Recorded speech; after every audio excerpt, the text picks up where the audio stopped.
राधे राधे दोस्तों, कैसे हो आप सब। आज की कहानी है सोच। अरे, इसे तुमने क्यों छुआ? क्या तुम्हें इतना भी नहीं पता कि ये सीमा के सतमाही की पूजा की सामग्री है और ऐसी पूजा सामग्री को बांझ औरत के छूने से अपशगुन होता है।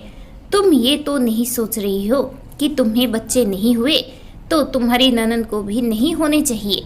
कहीं ऐसा तो नहीं कि ननद की खुशी तुमसे देखी नहीं जा रही।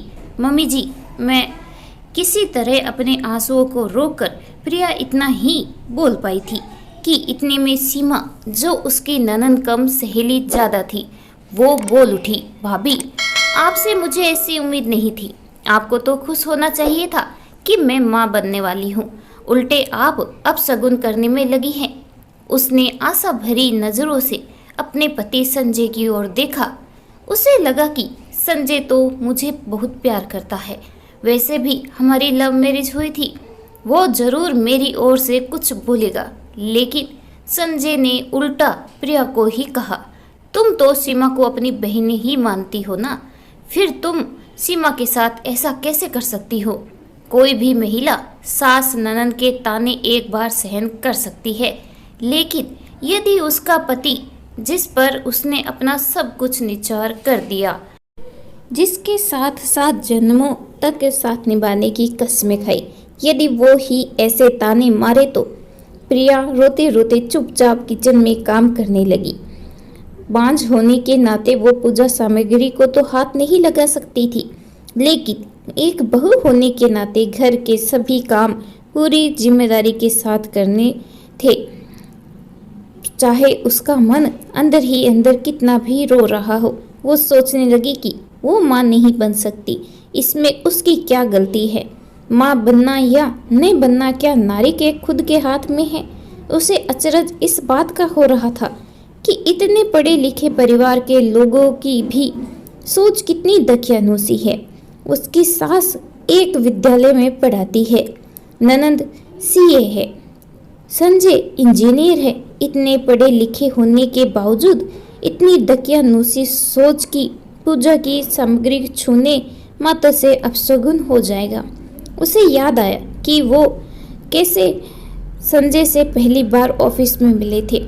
प्रिया ऑफिस में एक प्रेजेंटेशन दे रही थी। उस प्रेजेंटेशन की बॉस के साथ साथ सभी ने बहुत तारीफ की थी, खासकर संजय ने। संजय उसके प्रेजेंटेशन से बहुत ही प्रभावित हुआ। एक ही ऑफिस में साथ साथ काम करते हुए कब दोनों को एक दूसरे से प्यार हो गया, दोनों को पता ही नहीं चला।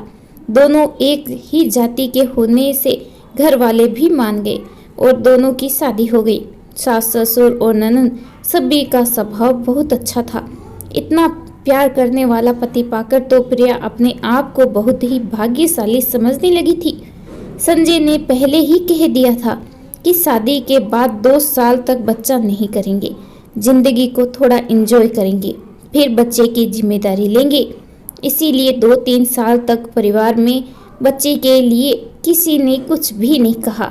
लेकिन 5 साल होते ही घर में सभी के ताने शुरू हो गए।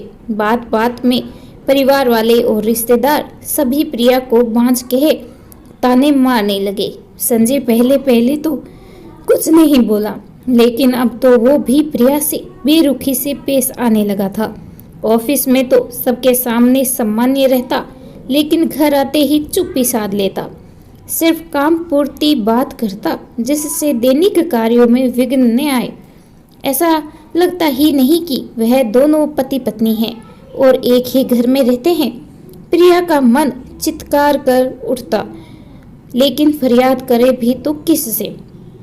मन मोस कर रह जाती। उसे लगता था कि संजय को भी बाप ने बन पाने का दुख है, थोड़े दिनों में वो सहज हो जाएगा। आज प्रिया की 8वीं सालगिरह थी। उसे लगा कि आज संजय अपनी चुप्पी तोड़ कर उसे बधाई जरूर देगा। उसने संजय की पसंद का नाश्ता बनाया, नई टोकरी में नाश्ता लगाया, लेकिन संजय ने चुपचाप नाश्ता किया और बिना एक शब्द बोले ऑफिस के लिए निकल गया। प्रिया ने तबीयत का बहाना करके ऑफिस से छुट्टी ले ली ताकि डिनर अच्छे से तैयार करके बेडरूम को भी बहुत अच्छे से सजाकर वो संजय को सरप्राइज देना चाहती थी। संजय ने एक बार पूछा भी नहीं कि तुमने ऑफिस से छुट्टी क्यों ली, क्या तुम्हारी सचमुच तबीयत खराब है? प्रिया ने डिनर में पालक पनीर, लौकी के कोफ्ते, भिंडी की सब्जी, पुलाव, मटर, पूरी मटर की कचौरी, रसमलाई आदि बनाए। बेडरूम को फुगे, बंदरवार और फूल आदि से सजाया। खुद संजय की पसंद की हरे रंग की साड़ी पहनकर अच्छे से तैयार हुई। उसे पूरी आशा थी कि आज संजय जरूर अपनी चुप्पी तोड़कर मुझसे बात करेगा। मैं उससे बच्चा गोद लेने के लिए मना लूंगी।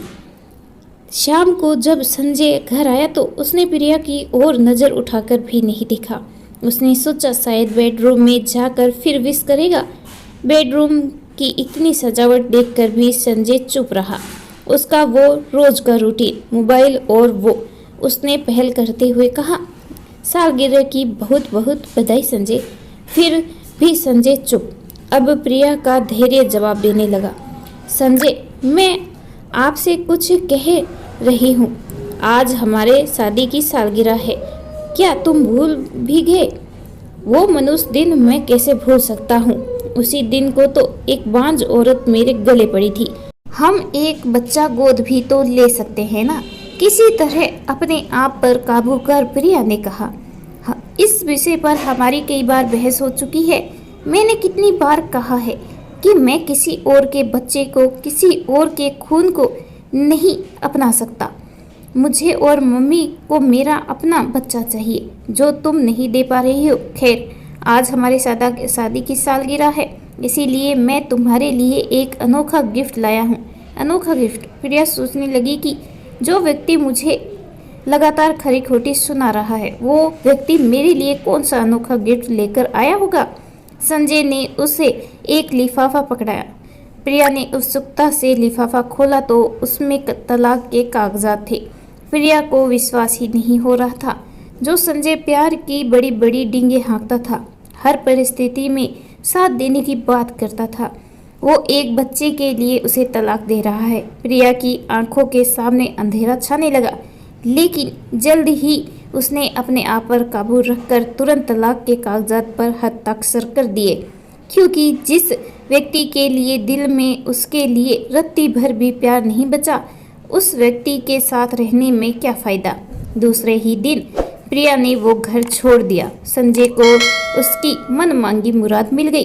थोड़े ही दिनों में कोशिश करके प्रिया ने अपना ट्रांसफ़र कंपनी की दूसरी शाखा में करवा लिया, क्योंकि अब संजय के साथ एक ही ऑफिस में काम करके वो अपने काले अतीत को याद नहीं करना चाहती थी। तलाक के 1 महीने बाद ही संजय ने दूसरी शादी कर ली। साल भर में ही संजय को बेटा होने की खबर प्रिया को मिली। प्रिया को नीचा दिखाने के लिए संजय ने बेटा होने की खुशी में जो पार्टी रखी थी, उसमें उसे प्रिया को भी निमंत्रण दिया। वो गर्व से प्रिया को अपना बेटा दिखाना चाहता था।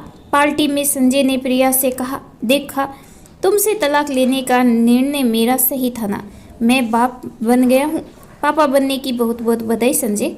प्रिया ने सामान्य रहते हुए जवाब देकर उसे एक लिफाफा देते हुए कहा, पापा बनने की खुशी में मेरी ओर से एक अनोखा गिफ्ट। अनोखा गिफ्ट शब्द सुनकर संजय को झटका लगा, क्योंकि सालगिरह पर अनोखा गिफ्ट कहकर संजय ने प्रिया को तलाक के कागजात दिए थे। आज प्रिया उसे क्या अनोखा गिफ्ट दे सकती है, ये सोचते हुए उसने लिफाफा खोला। जैसे ही लिफाफे में रखा कागज उसने पढ़ा तो उसके पैरों तले की जमीन खिसक गई। उसका खुद पर कंट्रोल छूटने लगा। दिसंबर की कड़ाके की ठंड में भी वो पसीने से भीग गया। वो संजय की मेडिकल रिपोर्ट थी, जिसमें लिखा था कि संजय कभी भी बाप नहीं बन सकता। संजय ने अपनी पत्नी की ओर देखा तो उसकी झुकी हुई नज़रों ने मामला साफ कर दिया। संजय, अब फैसला आपको करना है कि आप किसी और के बच्चे को, किसी और के खून को अपनाते हो या नहीं। इतना कहकर बिना खाना खाए प्रिया वहां से चली गई। दूसरे दिन संजय और उसकी माँ दोनों प्रिया के घर गए। दोनों अपने आप को बहुत ही शर्मिंदा महसूस कर रहे थे। बात कहाँ से शुरू करें ये उनकी समझ में ही नहीं आ रहा था। आखिर संजय ने बात शुरू की, वो मेडिकल रिपोर्ट। हाँ, आपको याद है हम दोनों ने अपनी मेडिकल जांच करवाई थी। किसी कारणवश आप रिपोर्ट लेने नहीं जा पाए थे। मैं अकेली ही रिपोर्ट लेने गई थी। हाँ याद है, लेकिन तुमने तो घर आकर बताया था कि कमी तुम में है। इस रिपोर्ट में तो तुमने तब झूठ क्यों बोला था? खुद में कोई कमी नहीं होते हुए भी इतने साल क्यों तुमने सबके ताने सहे? मैंने भी तुम्हें बहुत सताया, फिर भी तुम कुछ नहीं बोली। आखिर क्यों प्रिया? क्योंकि मैं आपसे बहुत ज़्यादा प्यार करती थी। यदि आपको सच्चाई का पता चल जाता तो आप उसे बर्दाश्त नहीं कर पाते। आप अंदर ही अंदर टूट जाते। मैं अपने प्यार को टूटता हुआ नहीं देख सकती थी। मेरा क्या, मुझे तो ताने सुनने की आदत पड़ गई थी। लेकिन सच बताऊँ, मैं भी सभी के ताने सुनने ने तैयार थी, लेकिन आपकी चुप्पी, आपके ताने सुनने की हिम्मत मुझ में नहीं थी। जब मैंने तलाक के कागजात दिए थे तब तो तुम सच्चाई बता सकती थी। संजय, गलती मेरी ही है। मुझे अपने प्यार पर विश्वास था। दुनिया चाहे जो बोले, लेकिन मेरा संजय कभी मुझे छोड़ नहीं सकता, इस बात का विश्वास था मुझे। लेकिन जब आपने तलाक के कागजात दिए तो मेरा ये विश्वास टूट गया। जब आप मुझसे प्यार ही नहीं करते तो आपके साथ रहने में कोई मतलब नहीं था। इसीलिए मैंने तुरंत उन कागजात पर हस्ताक्षर कर दिए थे। बहू, हमसे बहुत बड़ी गलती हो गई। प्लीज़ हम सबको माफ़ कर दो और हमारे साथ अपने घर चलो, प्रिया की सास ने कहा। प्रिया, प्लीज़ मुझे माफ़ कर दो। पुरानी बातें सब भूल जाओ। चलो हम फिर से ज़िंदगी की एक नई शुरुआत करते हैं, संजय ने कहा। बात माफ़ करने या न करने की नहीं है, बात है आत्मसम्मान की। अब ये संभव ही नहीं हो सकता कि मैं वापस उस घर में कदम रखूं। वैसे भी अगले महीने मेरी शादी है। मैंने तो वो अनोखा गिफ्ट आपको सिर्फ इसलिए दिया था ताकि देख सकूं कि आप दोनों माँ बेटे किसी दूसरे के खून को अपनाते हो या नहीं। इस कहानी के बारे में आपकी क्या राय है, कमेंट करके ज़रूर बताइएगा। कहानी अच्छी लगे तो please like share and subscribe. धन्यवाद।